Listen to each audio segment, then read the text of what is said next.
สบายดีทุกคนมื้อนี้รจนาพาเพิ่นก็สิมารีวิวมะขามนะจ๊ะ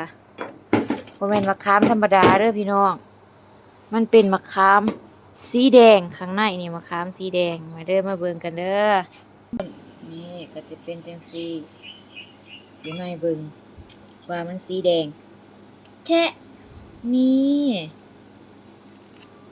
ข้างในก็จะเป็นสีแดงจังซี่เลยเห็นบ่นี่เพิ่นก็สิเอาไปต้มเป็นน้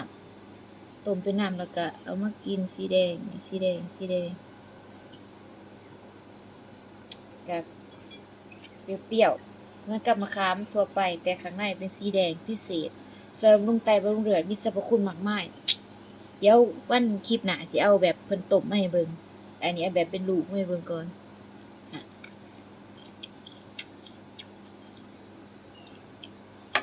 ก็แซ่บเนาะสำหรับคนมักเปรี้ยวเดี๋ยวสิพาให้เบิ่งข้างในเนาะว่ามันเป็นสีแดงแท้บ่อันนี้บ่ได้สูบสีเด้อพี่น้องเด้อคือของแท้แน่นอนมาจากต้นสีแดงอำทำให้เบิ่งสีแดงของแท้แน่นอนแดงมีอายุ3 ปีได้กินผลสีแดงข้อยก็ดังเคยเห็นครั้งแรกพี่น้องเอ้ยเคยเห็นคือกันบ่ผู้ใดเคยเห็นหูหยังก็คอมเมนต์มาบอกกันเด้อ